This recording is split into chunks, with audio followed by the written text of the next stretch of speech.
Edgar Allan Poe, the man who wrote nightmares, or lived one.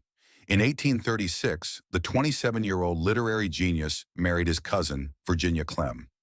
Virginia, you must understand. The world will never accept this. But we are family. And family protects one another, doesn't it? Wait, marrying your cousin? Wasn't that forbidden? Actually, no.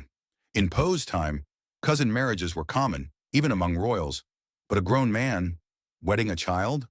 That's where history starts to whisper.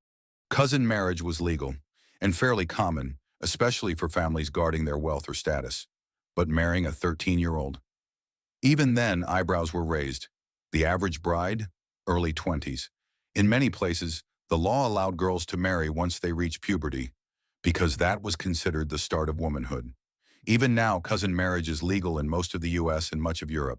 And royals? Queen Victoria and Prince Albert were first cousins too. The real scandal wasn't that Virginia was his cousin. It was the power imbalance.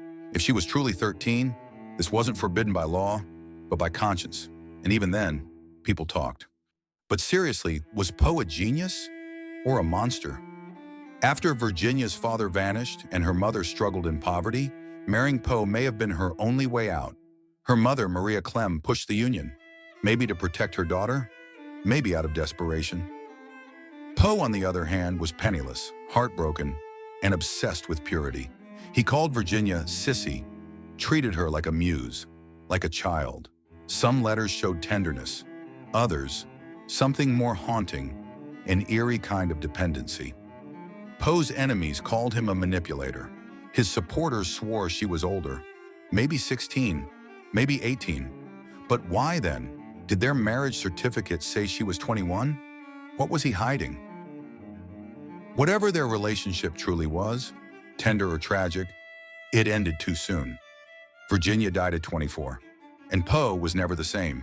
Some say she became his Annabel Lee, the lost love, haunting every poem he ever wrote.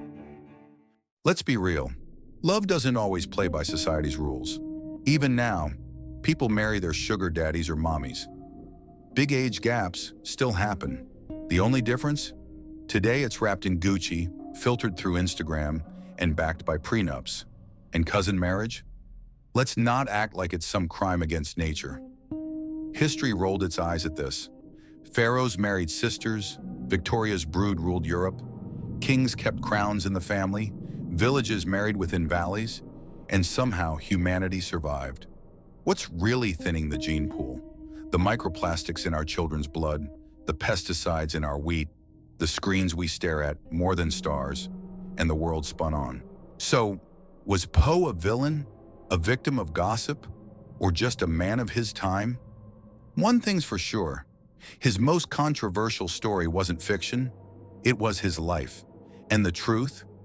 Even Poe couldn't escape the horror of his own choices. What do you think? Is it a love story or a tragedy? Sound off in the comments. And if you crave more dark truths, don't forget to hit subscribe.